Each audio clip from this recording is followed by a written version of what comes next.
Assalamualaikum warahmatullahi wabarakatuh. Selamat datang di channel Kang Slamet.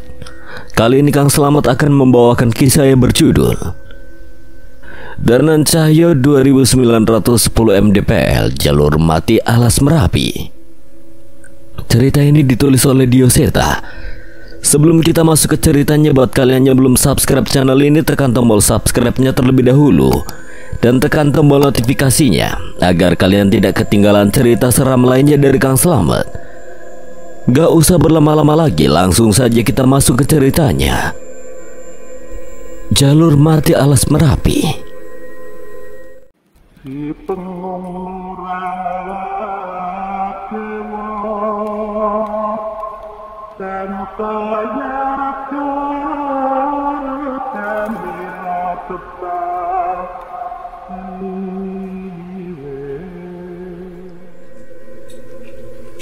keluarga yang melindunginya dan membimbingnya menjadi manusia hebat. Prawesti terdiam, air matanya masih mengalir, tapi senyum kecil mulai terbentuk di bibirnya. Ia membungkuk mengecup kening anaknya untuk terakhir kali. Lalu ia meletakkan tas kecil berisi perlengkapan bayi di sisi ranjang. Dengan suara lirih ia berbisik, "Jika ada hari terbaik dalam hidup ibu, itu adalah saat aku mendengarkan tangisan kalian anak-anak ibu. Tangisannya ibu harap bisa lebih sering ibu dengar dan lebih lama. Tak pernah ibu sangka bahwa mimpi untuk dipanggil ibu oleh kalian adalah sesuatu yang sulit. Walau semua itu hanya terjadi dalam angan-angan ibu, itu sudah cukup untuk membuat ibu menyayangi kalian seumur hidup ibu. Chandra atau siapapun nama yang diberikan oleh keluarga barumu kelak, tumbuhlah menjadi manusia yang hebat. Hiduplah untuk ibu, untuk ayahmu, dan untuk adikmu Wulan. Doa terbaik ibu selalu menyertai kalian." Prawesti menutup matanya sejenak, menahan sesak yang begitu menghimpit dadanya. Kemudian dengan langkah berat ia berbalik dan berjalan pergi. Air matanya tak berhenti mengalir, namun hatinya telah ikhlas. Saat langkahnya semakin menjauh, pria itu menatap bayi Chandra dalam dekapannya. Lalu dengan suara yang nyaris tak terdengar ia berkata, "Anak ini akan tumbuh dewasa. Mungkin satu hari nanti dia yang akan menyelamatkan kalian yang telah berkorban untuknya." Dari kejauhan, Prawesti mengusap air matanya, menoleh sekali lagi ke arah panti itu. "Terima kasih." Tanpa berpaling lagi, ia melanjutkan langkahnya, meninggalkan anaknya dengan harapan bahwa takdir akan membawanya pada kehidupannya lebih baik. Aku tersadar saat cahaya matahari mulai merambat perlahan, menerangi sebagian gunung ini. Siluet pepohonan yang basah oleh embun terlihat samar. Di tengah keheningan itu, wujud roh Wulan mulai memudar. Garis antara manusia dan roh semakin jelas saat pagi tiba. Chandra. Jadi itu nama yang diberikan oleh orang tua kandungku. Bagaimana mungkin aku tidak mengetahui betapa mengenaskannya kelahiranku? Tiwi, di mana Sukma Tiwi? Urusannya sudah selesai. Sukma Tiwi sudah kembali ke tubuhnya, jawab Wulan tersenyum lembut dengan sorot mata penuh ketenangan. Air mata menggenang di mataku. Aku tak mampu menahan perasaan lega yang mengalir deras. Tanpa berpikir panjang, aku merengkuh Wulan dalam pelukan erat. Campuran rasa syukur dan kehilangan membaur menjadi satu. Wulan senang ternyata Wulan pernah jadi manusia, bisiknya lirih seolah memeluk kenangan yang mulai memudar. Maaf Wulan, seandainya aku tahu lebih cepat. Wulan menggeleng pelan, tangannya mengusap pundakku lembut. Dia tidak ingin aku menyalahkan diri sendiri. Aku tahu di balik ketegaran itu ada luka yang selama ini ia pendam sendiri. Mas, kalian harus cepat meninggalkan Merapi. Ucap Wulan tiba-tiba tangannya meraih lenganku. Namun ada sesuatu dalam tatapannya yang membuatku waspada. Aku menuruti perintahnya. Kami berjalan cepat menuju tempat Raka dan Farel berada. Namun sebelum aku bisa memanggil mereka, sosok keduanya sudah terlihat berdiri tak jauh dari ranselku yang tergeletak di tanah. Gimana, Lang? Itu Tiwi. Alhamdulillah, sekarang dia di mana? Sukma Tiwi sudah kembali ke tubuhnya.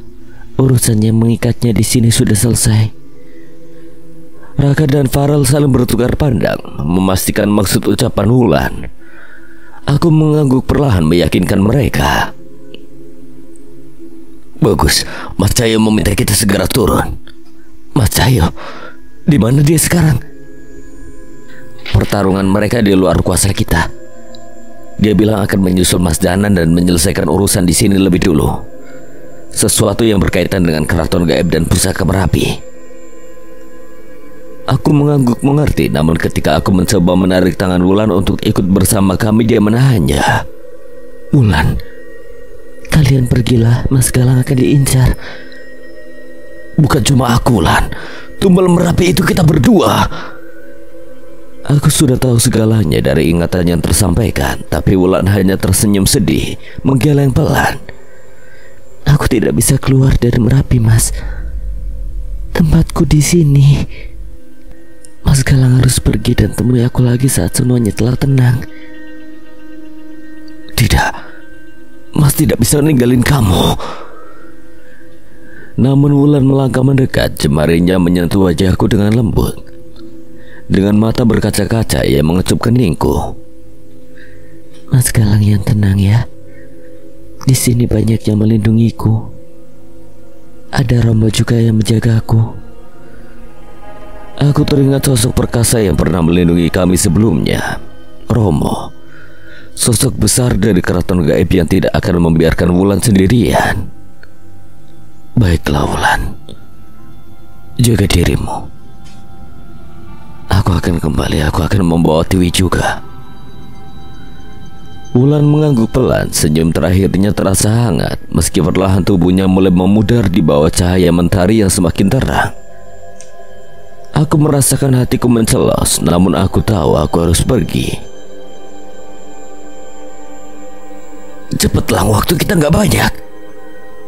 Mas Cahyo bilang sebelum kabut muncul lagi, kita harus sudah sampai bawah. Mereka menceritakan bahwa Mas Cahyo berhasil menahan Ki Suro yang menjebak para pendaki. Tapi entah apakah setelah ini ada sosok lain suruhan keraton demit yang akan melakukan hal serupa.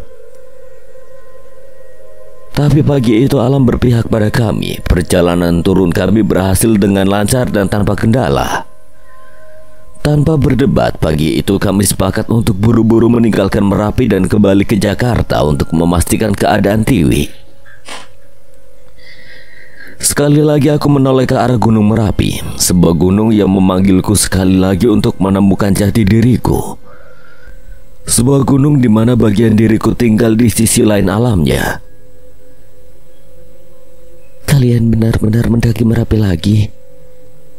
Suara Tiwi terdengar tidak percaya dengan cerita yang kami sampaikan. Suasana di rumah Tiwi benar-benar pecah seolah tidak pernah ada tragedi yang menimpa Tiwi. Kamu benar-benar gak ingat tentang ingatan dari Sukma kamu itu? Tiwi menggeleng. Ia terlihat bingung dengan cerita yang kusampaikan saat aku menemukan Sukmanya. Sukma tanpa raga itu hanya roh, Lang. Ingatan adanya di tubuh. Mungkin wajar kalau dia gak ingat. Mulai ngerti soal cenayang lu. Nebak, siapa tahu benar. Tiwi mencoba mengingat, namun aku menggenggam tangannya, meminta agar dia tidak memaksakan diri. Aku gak ingat cerita kalian, Lang. Tapi aku ingat banget tempat kita pasang tenda waktu itu. Di hutan pinggir jurang. Aku terdiam. Tempat itulah di mana aku menemukan Sukmanya. Kalau kata Galang di situ, dia mulai yakin kalau dia jatuh cinta sama lu. Cie. Di.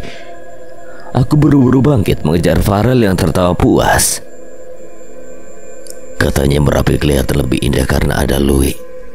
Timpal Raka menambah kekacauan. Saat itu terlihat Tiwi yang tertawa lepas melihat tingkah laku kami. Tawa yang sudah lama ku nanti untuk terus kulihat lagi. Aku benar-benar rindu akan saat-saat seperti ini. Akhirnya hari-hari kami bisa kembali seperti biasa. Kami bisa bercanda dan fokus kembali menyelesaikan kuliah kami setelah ini. Sebentar lagi kami akan menjadi sarjana dan memulai kehidupan yang baru. Aku berharap semoga kami tetap bisa seperti ini hingga kami tua nanti. Di tengah angan-anganku itu, sesaat senyum kami tertahan saat mengingat sesuatu. Walau kami tenang berada di sini, masih ada mereka di sisi gaib alam Merapi. Sesuatu sedang bergejolak di sana. Sesuatu yang di luar kemampuan kami sebagai manusia biasa yang tidak bisa ikut campur dengan perkara yang ada di sana. Mas Danan dan Mas Cahyo, juga Wulan. Saat ini kami hanya bisa berdoa semoga kalian semua selamat dan semoga Merapi ada di pihak kalian. Dan saat semua berakhir, aku berjanji akan kembali ke sana, menemui Wulan adik kembarku dan menikmati kembali keindahan ciptaan Tuhan di Gunung Merapi.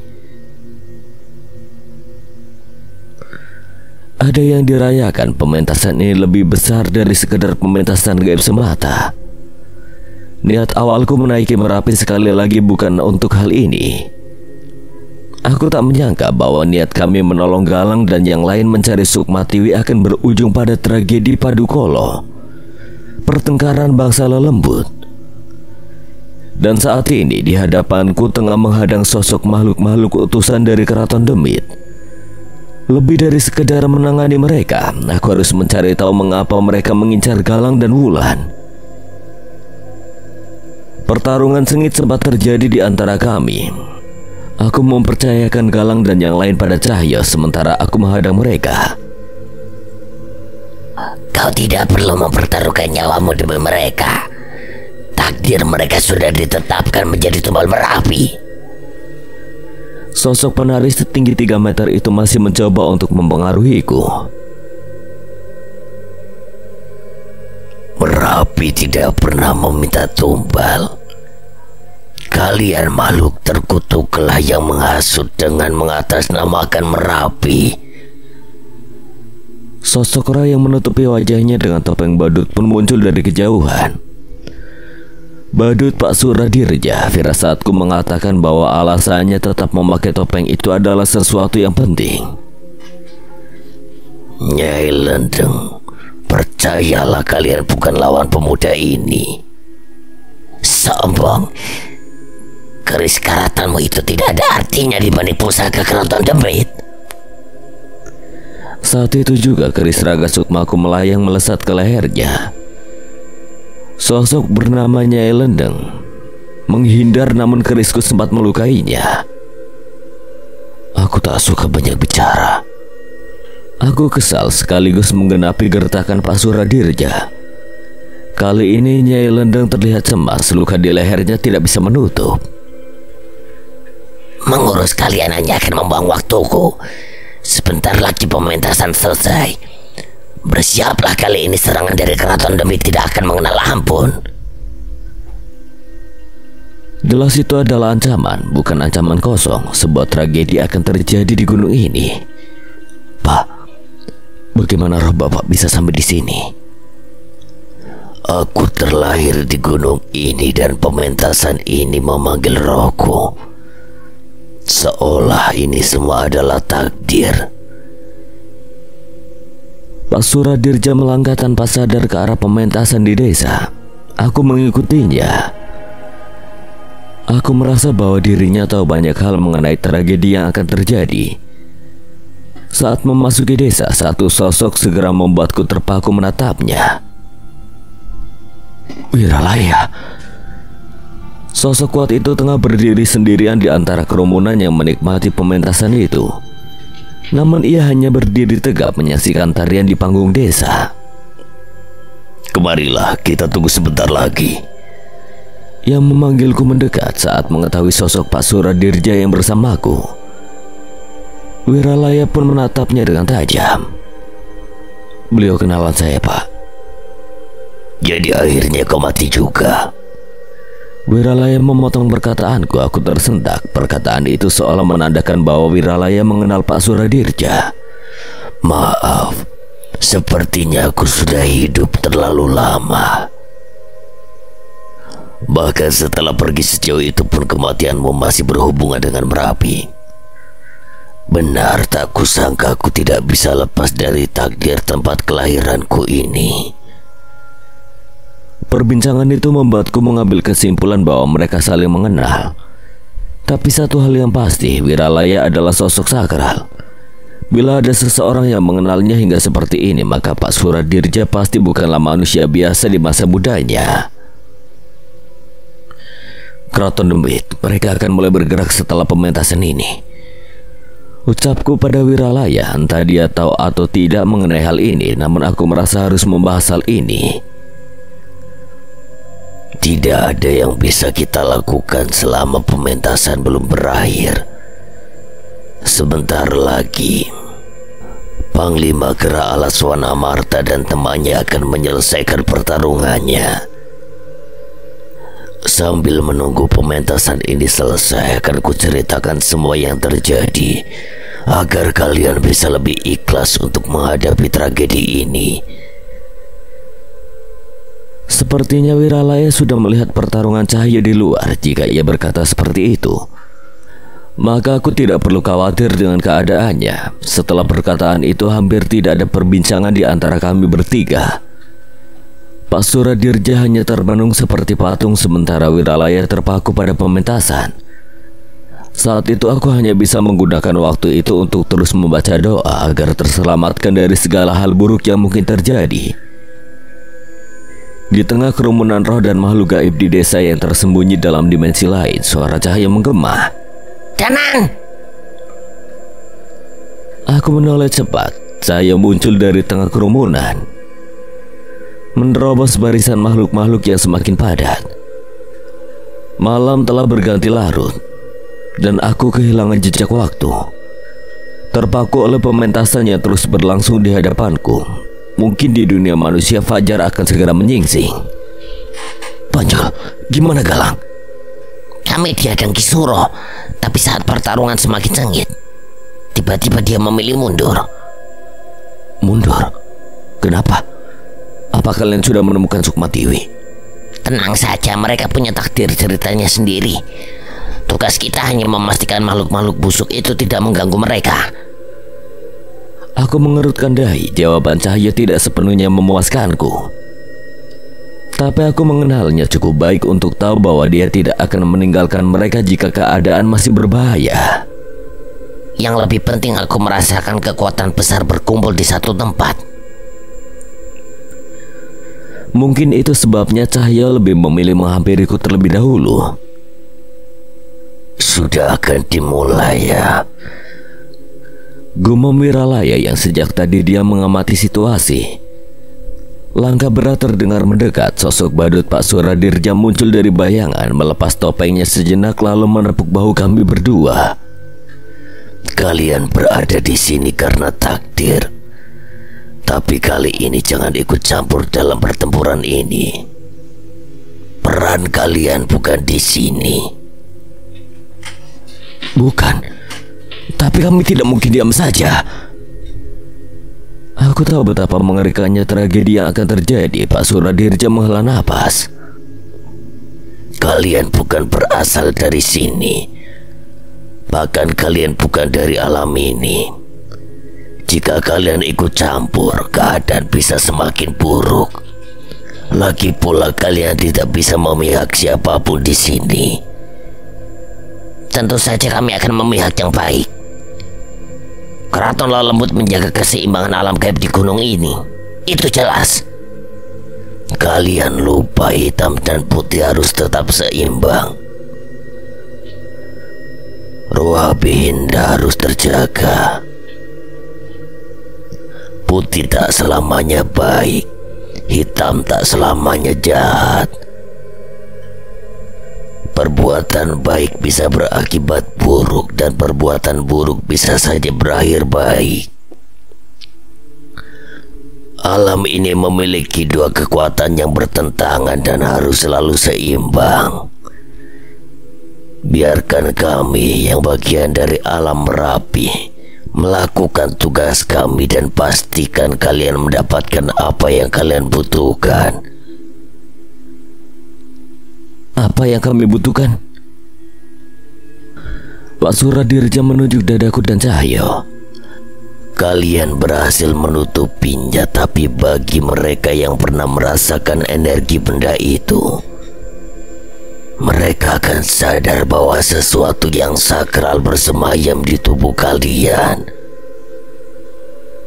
Jantungku berdegup kencang. Aku dan Cahyo saling berpandangan panik. Selama ini kami berusaha menekan kekuatan pusaka tanah danyang di dalam tubuh kami, menyembunyikannya dari makhluk-makhluk gaib, tapi ternyata Pak Suradirja menyadarinya.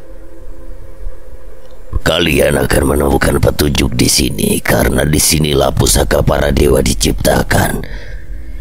Jauh sebelum Jamur Dwipa dipindahkan ke tanah ini. Aku mengingat kisah itu tentang dua empu pembuat pusaka keramat yang berakhir tragis tertimpa gunung yang dipindahkan para dewa. Legenda itu masih berhubungan dengan apa yang terjadi sekarang. Baiklah. Aku menoleh ke Cahyo meminta persetujuannya. Dia mengangguk mantap. Namun jika ada kejadian yang mengancam alam manusia, kami akan bertindak. Tentu.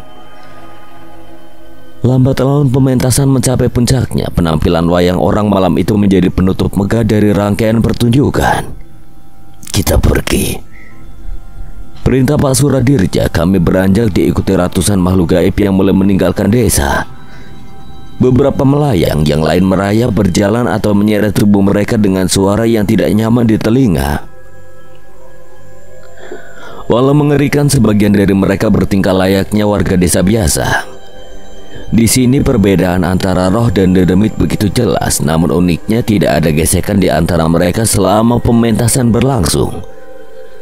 Aku berjalan di sisi Cahyo, mataku menelusuri pemandangan di sekeliling. Kemana mereka akan pergi, Nan? Aku menatap ke arah makhluk-makhluk yang mulai berpencar. Biasanya ke wilayahnya masing-masing. Beberapa bergentayangan juga. Tapi apa? Tapi katanya kali ini di antara mereka ada yang tidak berasal dari Merapi. Aku teringat sesuatu.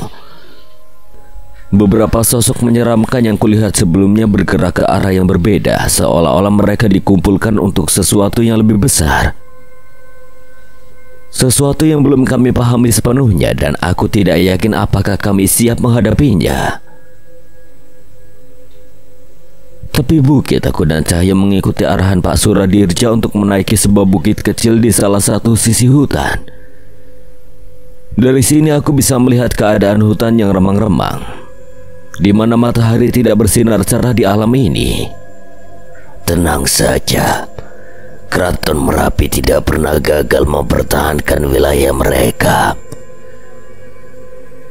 Ia mengawal kami sampai ke tempat ini, namun ia berdiri jauh di depan kami, seolah siap meninggalkan kami kapan saja. Suasana begitu hening, tapi aku sadar bahwa bentrokan besar akan terjadi sesaat lagi di tempat ini. Dimulai. Cahyo mengeram, matanya tertuju ke arah hutan di bawah kami. Giginya gemeretak. Aku pun merasakan perasaan cemas Wanasura dari tubuh Cahyo. Aku merasakannya, tapi apa yang kulihat berbeda. Yang muncul di hutan kelam itu bukanlah sekedar makhluk gaib, melainkan manusia. Ki Suro. Cahyo memastikan keberadaan sosok yang muncul dengan aura gelap yang mengelilinginya. Badirwo. Aku juga melihat sosok lain yang datang dari sisi berlawanan, berjalan tenang sambil menenteng sebuah lampu minyak. Namun sebelum kami bisa menarik kesimpulan, Badirwo tiba-tiba terjatuh berlutut, darah mengalir dari mata dan telinganya. Badirwo! Spontan aku hendak menghampirinya, tapi Cahaya menahan langkahku. Tahanan. Kali ini Cahaya terlihat lebih berkepala dingin. Kami melihat Ki Suro tertawa puas. Di hadapannya sebuah tungku menyala dengan nyala api yang ganjil. Di dalamnya ada sesuatu yang berwarna sama dengan aura Badirwo. Santet. Cahaya menyadari apa yang terjadi saat Badirwo semakin lemah. Dari sisi gelap pepohonan muncul sosok-sosok dayang-dayang keraton demit dalam jumlah besar. Pocong-pocong berbunculan di sekitar Ki Suro menatap Badirwo dengan sorot mata kosong namun penuh kebencian. Suro, aku ini hanya manusia biasa. Kau tak perlu memamerkan kesaktianmu padaku. Kau merendah untuk menyombong. Aku tak lupa bagaimana kau menggunakan penunggu keraton Merapi untuk mempecudangiku. Aku tak berkuasa atas mereka, Suro. Tugasku hanya menjadi jembatan antara mereka dan manusia. Apa yang terjadi padamu adalah kehendak mereka. Aku dan Cahaya menyaksikan perseteruan mereka. Kini aku mengerti mengapa Cahaya menahanku. Badirwo ingin menyelesaikan pertikaian antara manusia sebelum bentrokan besar terjadi. Badirwo masih mencoba mempertahankan martabat manusia. Ya, beliau tidak ingin manusia menyerah begitu saja pada kegelapan.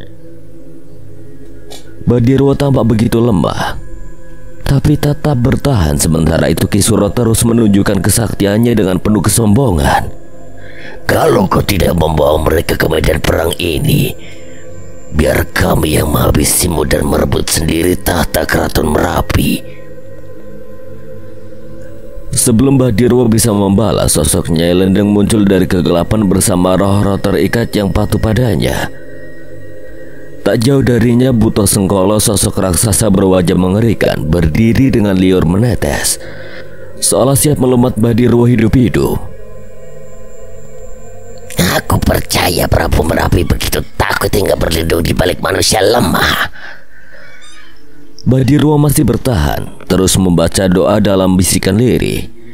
Di saat seperti ini hanya mukjizat dari Tuhan yang bisa menyelamatkannya. Sudah berapa tumbal, Suro? Tak sepantasnya manusia menjadi budak setan. Aku menatap pemandangan mengerikan itu. Roh-roh tumbal itu bukan sekedar hantu gentayangan. Mereka adalah manusia yang telah menyerahkan diri mereka pada setan demi kekayaan, kekuasaan, dan juga kesaktian. Kini mereka hanya roh-roh tersiksa dalam wujud pocong, mayat hidup, dan sosok-sosok mengerikan lainnya. Itu kebodohan mereka. Jika mereka sekuat aku, setan-setan manapun akan tunduk. Ki Suro semakin tersenyum lebar. Aku menggertakkan gigi geram melihat penderitaannya diciptakannya.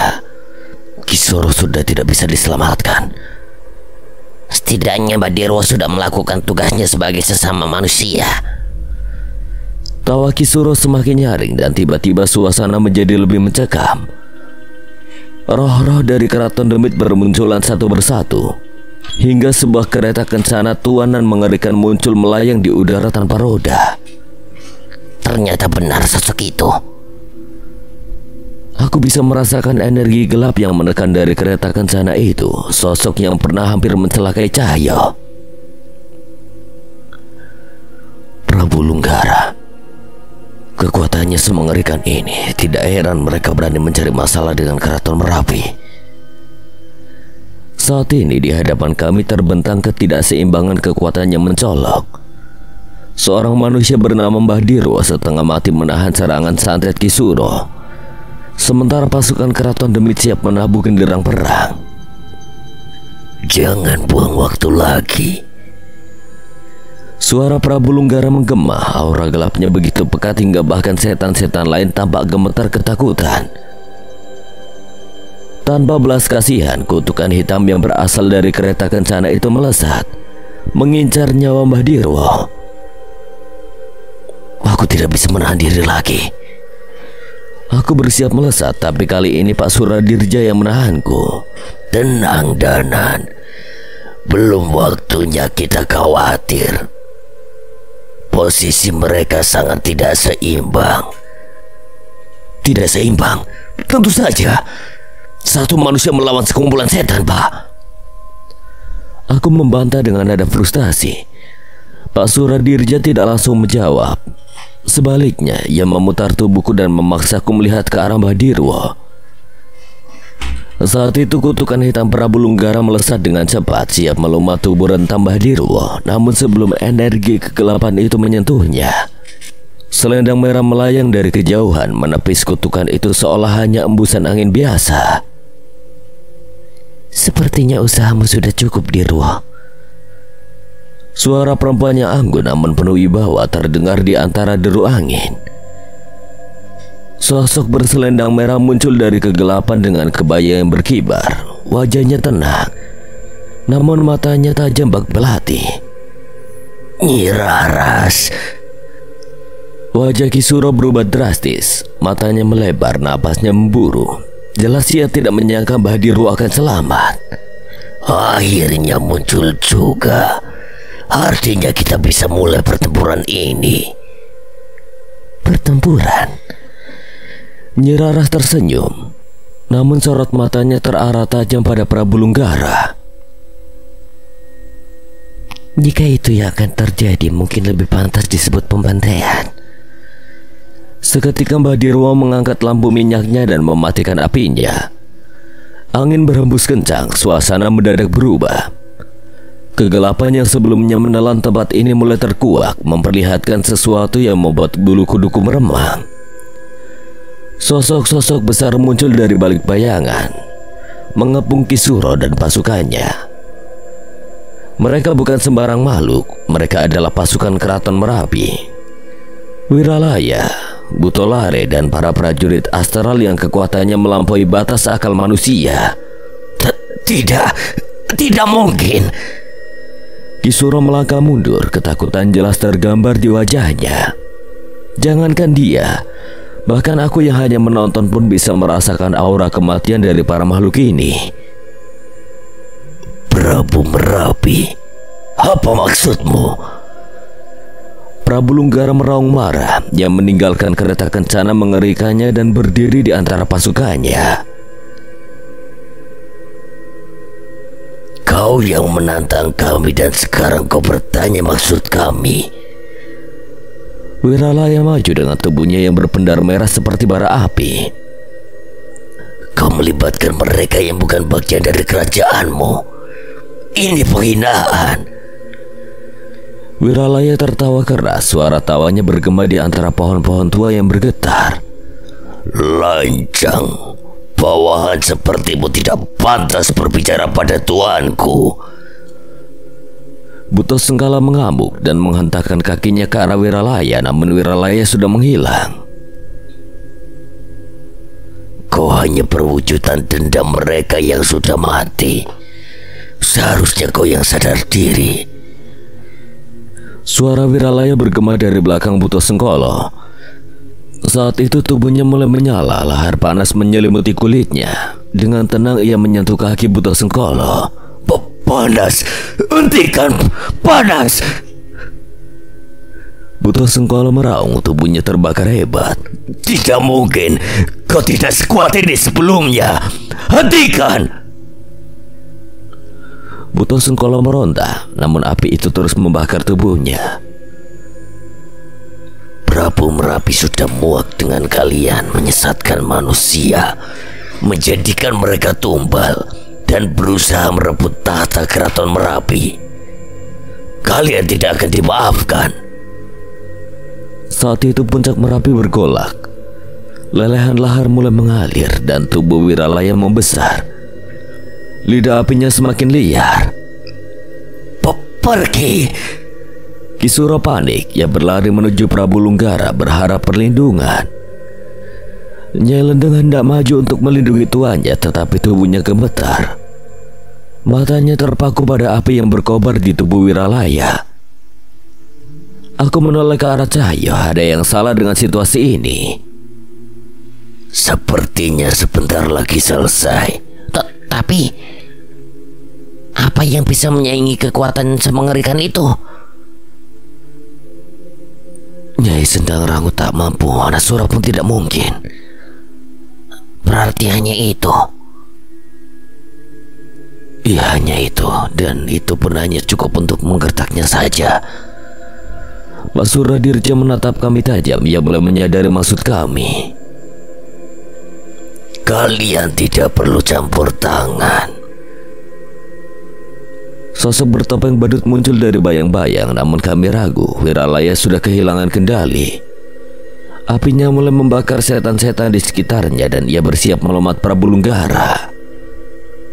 Maaf Pak Suradirja, tapi ini semua karena kami mengingat perkataanmu. Aku dan Cahyo melesat melewati dirinya. Danan Cahyo, kalian akan mati sia-sia. Kami menerobos badai kekuatannya bertabrakan. Ledakan energi Wiralaya dan kegelapan pekat Prabu Lunggara membuat udara terasa menyesakan. Saat itu Wiralaya mengangkat tangannya.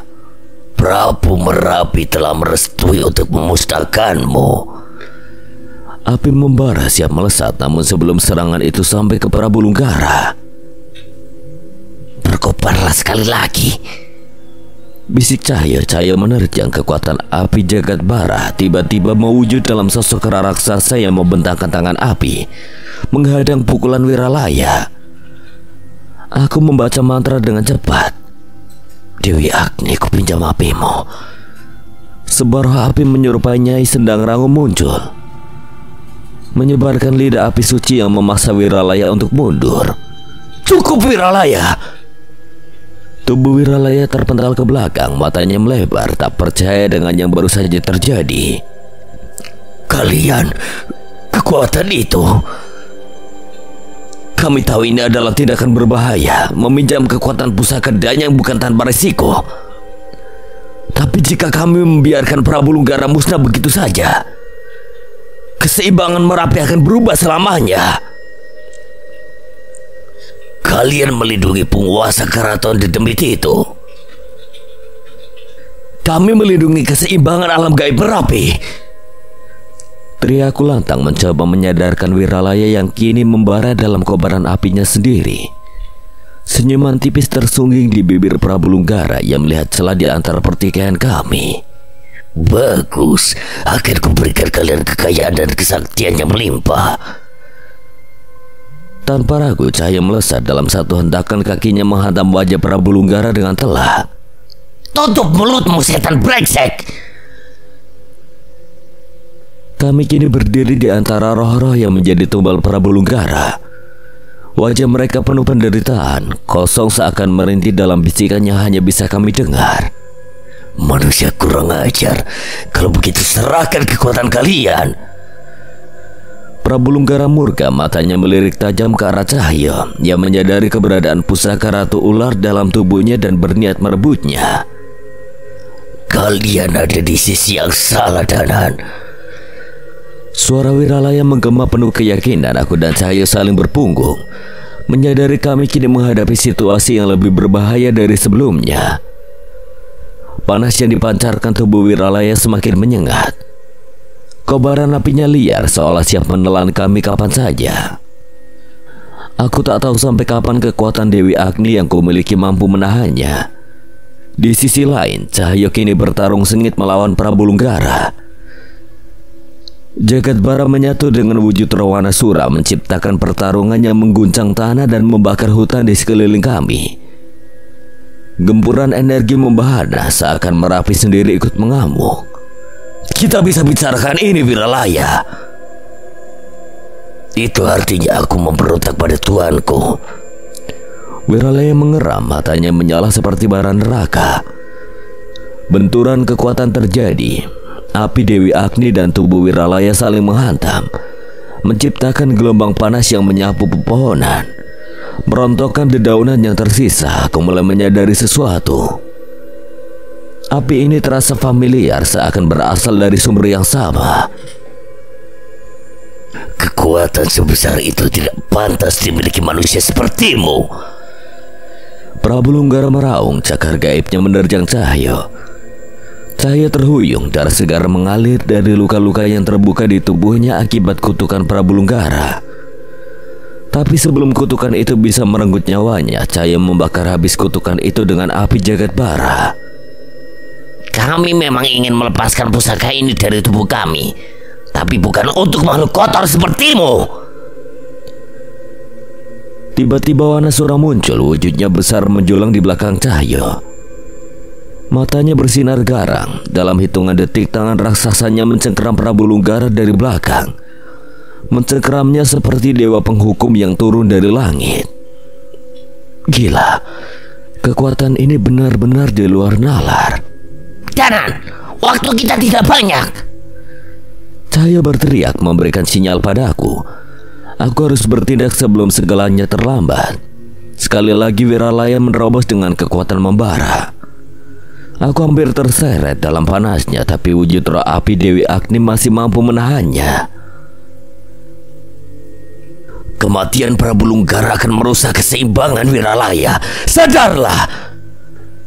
Aku menghunus keris Teraga Sukma, menyatukannya dengan kekuatan Dewi Agni, lalu memunculkan wujud rohku sendiri di belakang Wiralaya. Kalian manusia tidak mengerti apa-apa. Wiralaya membentakku, api kemarahannya meledak-ledak. Aku menghindar tepat sebelum serangan menghantamnya. Tanpa mereka keseimbangan dunia akan hancur. Kau tak menyadarinya? Manusia tidak akan lagi takut pada alam. Mereka akan terus merusak hutan, mengeruk Merapi tanpa batas. Keberadaan Prabu Lunggara dan Keraton Dedemit bukan sekedar ancaman. Mereka adalah peringatan. Tanpa mereka manusia akan lupa diri. Wiralaya terdiam, api di tubuhnya meredup sesaat. Aku tahu kata-kataku mulai menyusup ke dalam benaknya. Namun sebelum ia sempat menjawab, selendang merah melayang di udara. Dalam sekejap kekuatan jagat bara dan Dewi Agni lenyap begitu saja. Selendang itu menghantam Cahyo dan mementalkannya. Tidak. Cahyo terhuyung, aku juga kehilangan keseimbanganku. Tubuh Cahyo menghantam tubuhku, kami terjerembab ke tanah, tidak lagi memiliki kekuatan untuk melawan. Dari balik kabut panas sosok Nyi Raras melangkah keluar, anggun, berbahaya dan penuh wibawa. Cahyo dan aku hanya bisa menatapnya dengan napas memburu. Jika ia sudah turun tangan, maka ini adalah skenario terburuk. Aku berpikir cepat, apakah aku harus memanggil Nyi Sendang Rangung? Tidak. Itu terlalu beresiko, ini bukan sekedar pertarungan. Ini adalah permainan tingkat tinggi yang melibatkan kekuatan-kekuatan yang jauh melampaui batasan kami. Nyi Raras menatap kami dingin. Kami memahami tentang keseimbangan, namun niat Keraton Demit bukanlah sesuatu yang bisa kalian abaikan. Wiralaya memadamkan apinya. Ini membuktikan satu hal, Nyai Raras tidak lebih lemah darinya. Apa maksudmu? Nyi Raras melangkah lebih dekat, tatapannya tajam bagai pisau. Pusaka Dewata, mereka mengincarnya. Aku menelan ludah. Pusaka Dewata? Apa itu? Prabu Lunggara bergerak, matanya menyipit. Ia ingin menghabisi kami saat ini juga, tapi kemudian ia sadar jika kami musnah, Wiralaya bisa langsung membinasakannya. Aku melihatnya ragu. Ini semakin rumit. Keseimbangan bukan lagi hanya soal Keraton Merapi dan Keraton Demit. Ada sesuatu yang lebih besar, sesuatu yang bahkan tidak kami pahami. Pak Suradirja tiba-tiba muncul di hadapan kami. Wajahnya menyeratkan ketegangan yang tidak biasa. Legenda masa lalu seharusnya kalian pernah mendengarnya. Maksudnya apa, Pak? Merapi atau dulu disebut Jamur Dwipa dipindahkan ke tengah-tengah pulau ini. Aku mendadak sadar. Mengingat kembali kisah itu, Pak Suradirja menatap kami lekat lalu melanjutkan. Dahulu ada dua penempa sakti yang tengah menempa sebuah pusaka kedewataan. Namun sebelum pusaka itu selesai ditempa, Mereka terkubur oleh Gunung Jamur Dwipa. Pusaka itu masih tersegel di bawah sini dan mereka mengincarnya. Jika pusaka dewa itu muncul kembali di dunia ini, bayangkan akibatnya. Pusaka kedewatan. Kami lebih memilih menghabisi mereka daripada membiarkan mereka mendapatkan pusaka itu. Kini semuanya masuk akal. Keraton gaib memilih bertarung mati-matian dengan Keraton Demit bukan hanya untuk mempertahankan keseimbangan, tapi untuk memastikan Prabu Lunggara tidak mendapatkan pusaka tersebut. Danan, mereka ingin mengambil tumbal Merapi dari kami. Mereka butuh lebih banyak nyawa untuk memanggil pusaka itu dari perut gunung ini. Benar, setelah kalian melepaskan salah satu tumbal Merapi, aku membutuhkan ratusan tumbal lain untuk menggantikannya. Dan saat pusaka itu ada di tanganku, kalian semua akan musnah. Gunung ini akan menjadi tempat manusia menyembahku. Jadilah pengikutku dan kalian akan mendapatkan apa yang kalian inginkan. Nyawamu sudah di ujung tanduk, tapi masih berani bicara besar. Aku melihat wajah Prabu Lunggara mengeras, jelas terganggu oleh sikap saya yang terus merendahkannya. Namun perhatianku teralih pada sosok Wulan yang berdiri di antara prajurit Keraton Merapi. Jika kami bisa memastikan Prabu Lunggara tidak bisa memiliki pusaka itu, apakah pertikaian ini akan berakhir? Mungkin saja. Aku segera meminta Mbah Dirwo membawa Wulan ke sisi kami. Wajahnya penuh kecemasan, tetapi ada kelegaan di matanya. Apa kalian berhasil menemukan Sukmatiwi? Wulan mengangguk. Aku menarik napas lega. Syukurlah. Aku menjelaskan rencanaku pada Cahya. Jika pusaka itu benar ada, kami harus menariknya sebelum Prabu Lunggara melakukannya. Namun untuk itu, kami butuh Wulan, sosok yang telah diterima oleh Merapi sebagai perantara. Cahya tersenyum penuh semangat. Menarik, Danang. Kita pastikan apakah legenda itu benar-benar nyata. Kami segera bersiap menggunakan sisa kekuatan Manjing Marcopodo dan pusaka Ratu Ular. Kami menyalurkan energi ke dalam tanah. Wulan berada di antara kami, menjadi jembatan antara kami dan Merapi. Saat ritual dimulai, angin mendadak bertiup kencang, tanah bergetar, dentuman terdengar dari perut bumi, dan kobaran api menyala di puncak Merapi. Makhluk-makhluk gaib berkumpul, suara burung gagak menggema di udara. Wiralaya yang berdiri tak jauh dari kami tampak terpaku. Kalian... Sebelum dia sempat bertindak, cahaya menyala dari sela tangan kami. Api membumbung tinggi, dan sesosok pusaka muncul perlahan dari dalam tanah. Aku dan Cahaya menggenggamnya bersamaan. Sebilah keris berselimut kobaran api yang luar biasa panas.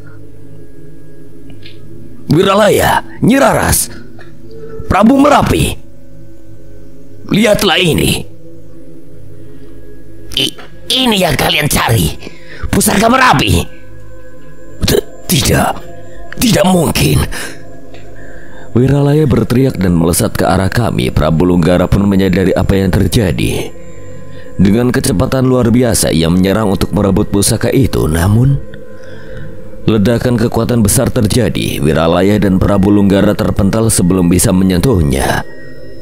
Cahaya menyilaukan membutakan sisi tempat sebelum akhirnya pusaka itu lenyap begitu saja. Aku dan Cahaya terhempas ke tanah. Aku segera mencari Wulan dengan panik, tapi melihat Nyi Raras melindunginya, aku bisa sedikit tenang. Tidak salah lagi, itu pusaka yang dulu ditempa oleh Empu Rama dan Empu Permadi. Apa yang kalian lakukan pada pusaka itu? Prabu Lunggara mengamuk, kekuatannya meluap tak terkendali. Alam ini tidak mampu menampung kekuatan pusaka itu. Sekarang pusaka itu berada di tempat yang aman. Di mana? di tempat yang tidak bisa dijangkau oleh kalian. Tanah para danyang. Prabu Lunggara meraung hendak menyerang kami, namun sebelum ia bergerak, Wiralaya dan Nyi Raras menghadangnya. Jadi kau lebih memilih musnah dan menikmati neraka lebih cepat? Tanya Nyi Raras dengan nada dingin. Prabu Lunggara terhenti. Meski marah, ia sadar jika ia bertarung sekarang, ia mungkin akan binasa. Dengan wajah penuh amarah, ia berbalik dan memutuskan untuk mundur. Prabu, apa ini artinya kita kalah? Bagaimana dengan tumbal-tumbal yang sudah aku berikan? Ki Suro berteriak panik, namun tiba-tiba Ki Suro memekik kesakitan.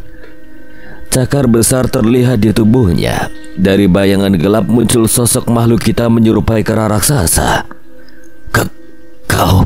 Aku tuanmu. Apa yang kau lakukan? Badirwo menatapnya datar. Aku sudah bilang dia tidak pernah menjadi pengikutmu.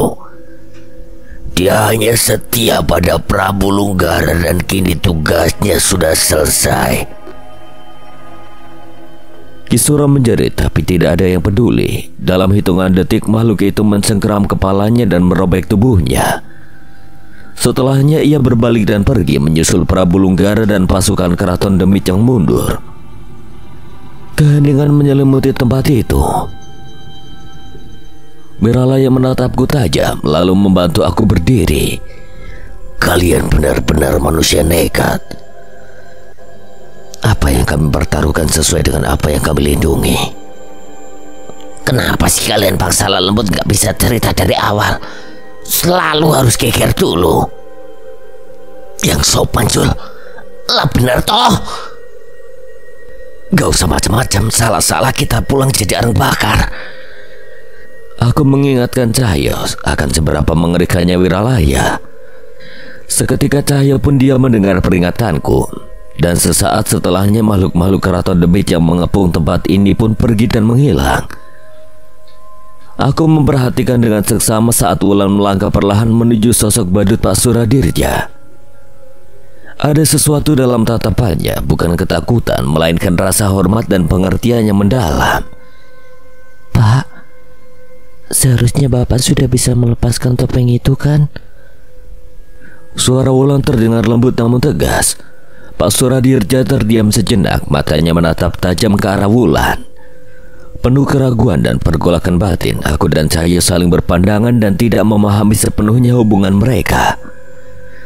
Perlahan dengan gerakan yang terasa begitu berat, Pak Suradirja mengangkat tangannya dan melepas topeng yang selama ini menutupi wajahnya. Wajah itu kini terlihat jelas, penuh guratan lelah yang telah lama tersembunyi. Matanya berkabut seolah membawa beban masa lalu yang tidak pernah tuntas. Tidak disangka pusaka Merapi itu bisa ditarik dengan cara seperti ini, Pak. Roh Romo akhirnya bisa tenang. Aku mengerut kening. Kromo? Siapa itu? Aku melirik Cahyo yang tampaknya sama bingungnya denganku, namun Pak Suradirja tampak terpaku dengan kata-kata Wulan. Nyai Raras yang sejak tadi memperhatikan kami akhirnya angkat bicara. Anak Suradirja dipilih menjadi tumbal pusaka seperti Wulan. Keraton Demit merasakan ikatan kuat dengan anak itu hingga mengorbankannya demi menjaga bagian mereka atas pusaka tersebut. Aku tercekat, lagi-lagi tumbal, seolah tidak ada habisnya pengorbanan nyawa demi kekuatan yang mereka anggap suci. Laki-laki tumbal, apa kalian bangsa lembut harus selalu menggunakan nyawa manusia untuk kepentingan kalian? Cahyo tak mampu menahan amarahnya. Rahangnya mengeras, matanya menyalang marah ke arah Nyi Raras. Namun Nyi Raras hanya menatapnya dengan tenang. Sejatinya makhluk seperti kami tidak membutuhkan nyawa manusia, tapi makhluk yang sesat. Mereka menggunakan tumbal untuk menunjukkan seberapa keji manusia yang mengabdi padanya. Semakin sesat manusia itu, semakin besar kuasa makhluk jahat di alam manusia. Jadi, seseorang telah menumbalkan Kromo dengan mengatasnamakan Merapi. Nyi Raras mengangguk pelan, sorot matanya kini beralih pada Wulan. seakan mencari kepastian dalam dirinya. Sama seperti Wulan, ada sosok manusia sakti yang meminta tumbal dan menarik pusaka Merapi. Atas persetujuan ayah Wulan, kami melindungi rohnya, sementara saudara kembarnya diselamatkan dan meninggalkan Merapi. Saudara kembar? Otakku berusaha mencerna kata-kata Nyi Raras dan tiba-tiba sebuah nama melintas dalam pikiranku. Galang. Aku menelan ludah. Siapa manusia sakti itu? Aku harus memastikan, bisa saja sosok itu masih menjadi ancaman bagi kami. Nyi Raras dan Wiralaya saling berpandangan. Ada ketakutan dalam sorot mata mereka.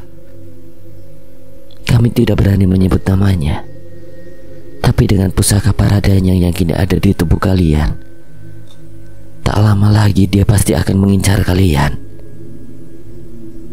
Pergilah dari tanah ini, Danan, Cahyo. Kekuatan kalian tidak akan cukup untuk menghadapi orang itu. Sekuat itu. Cahyo mulai terlihat cemas dan jujur saja aku pun begitu. Penggila pusaka itu bahkan pernah menghancurkan satu desa seorang diri di zamannya. Darahku berdesir. Jika benar begitu, maka ini bukan sekedar ancaman. Ini adalah kepastian bahwa kami sedang dalam bahaya besar. Jadi kami harus pergi dari Merapi sebelum dia menemukan kami. Bukan hanya Merapi, kalian harus pergi dari pulau ini.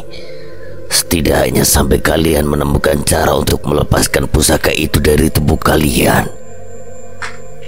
Aku membeku di tempatku berdiri. Pergi dari pulau ini itu berarti meninggalkan segalanya. Tanah ini, orang-orang yang kami kenal, bahkan kehidupannya selama ini kami jalani. Berarti kami tidak punya pilihan lain. Saya memastikan meski aku bisa merasakan berat di balik kata-katanya. Aku menarik napas panjang. Sepertinya begitu. Kita tidak bisa membiarkan keberadaan kita membahayakan Pak Ale dan yang lainnya. Kami berpandangan satu sama lain. Cahyo mengepalkan tangannya seolah menahan emosi yang meluap. Aku bisa merasakan betapa beratnya keputusan ini bagi kami berdua, tapi tidak ada pilihan lain. Aku merasa ketenangan perlahan menyelimuti tempat ini. Udara yang tadi dipenuhi ketegangan kini lebih ringan. Badirwo meski masih terlihat lemah sudah mampu berdiri setelah menangani lukanya. Bersama Cahyo kami mendekati sosok roh Pak Suradirja yang masih terpaku menatap topeng badu di tangannya.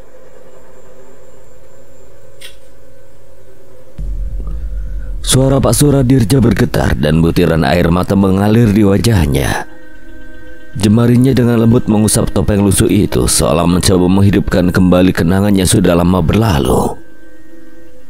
Sejak bayi, Kromo selalu tertawa saat melihatku mengenakan topeng ini. Tawa kecilnya, kebahagiaan sederhananya, hanya itu yang bisa kuberikan. Aku menahan nafas. Ternyata topeng badut itu bukan sekedar bagian dari profesinya. Ada sebuah kisah pilu yang tersembunyi di baliknya.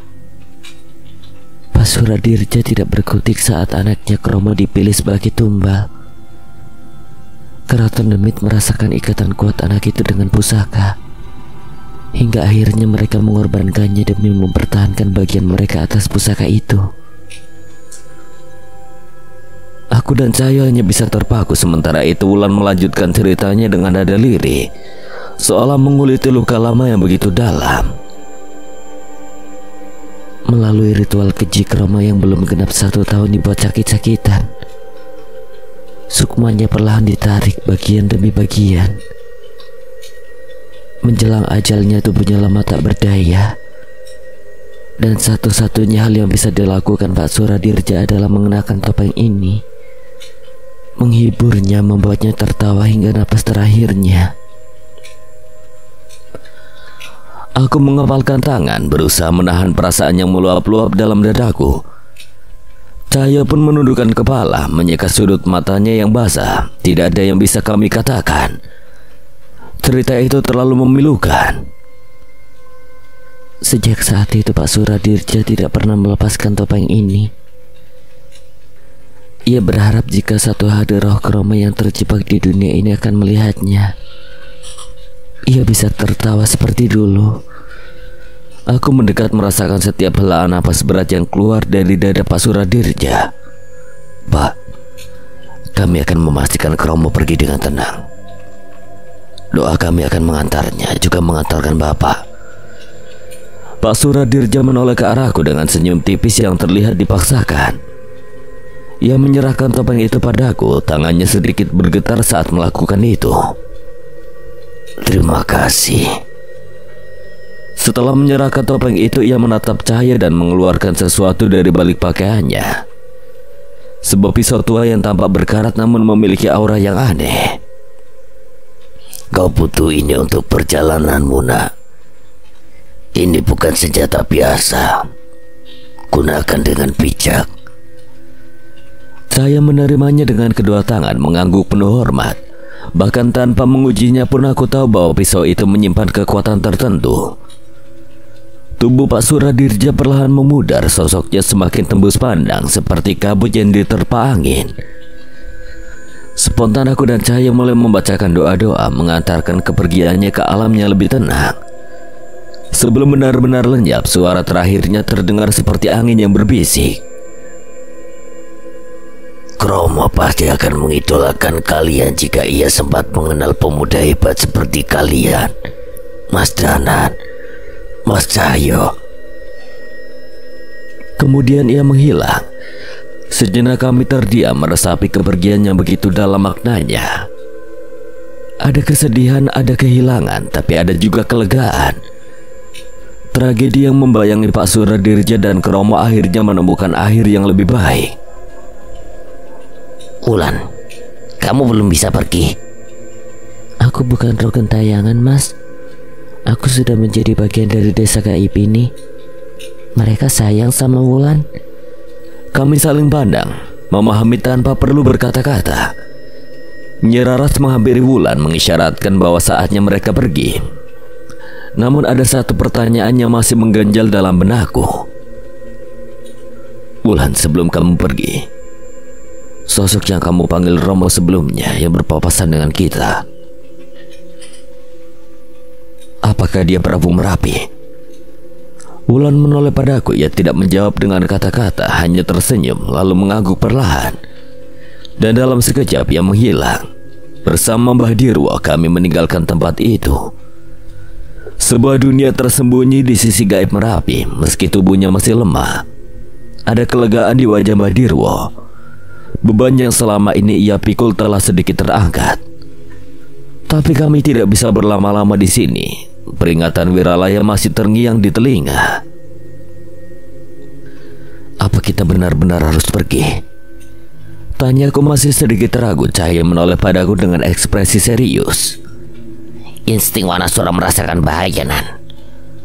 Ucapan Wiralaya bukan sekedar ngomong kosong, aku bisa merasakannya. Aku mengangguk. Aku tahu dia benar. Kami tidak punya banyak waktu. Kita akan kemana, Nan? Cahaya bertanya lagi. Aku menghembuskan napas panjang sebelum menjawab. Aku ingin pergi ke satu tempat. Sebuah pulau di mana ada teman terkuat kita tinggal di sana. Cahaya tersenyum tipis seolah sudah menebak kemana arah tujuanku. Benar. Beliau sudah banyak membantu kita. Tidak ada salahnya kita bersilaturahmi. Kami saling berpandangan dan mengangguk mantap. Ya, mungkin ada sisi baik dari situasi ini. Beliau aja sudah banyak membantu kami, bahkan menyeberangi laut untuk menangani masalah di sini. Kini giliran kami untuk menemuinya di tanah kelahirannya. Dan mungkin di sana kami bisa menemukan jawaban, cara untuk melepaskan pusaka paradanyang dari tubuh kami. Perjalanan kami akan berlanjut ke tanah Dewata. Sekian. Dan terima kasih buat Dioseta yang telah mengizinkan saya membawakan ceritanya. Apabila ada kesalahan atau kekurangan, Kang Slamet memohon maaf sebesar-besarnya. Dan akhir kata Kang Slamet pamit undur diri. Wassalamualaikum warahmatullahi wabarakatuh.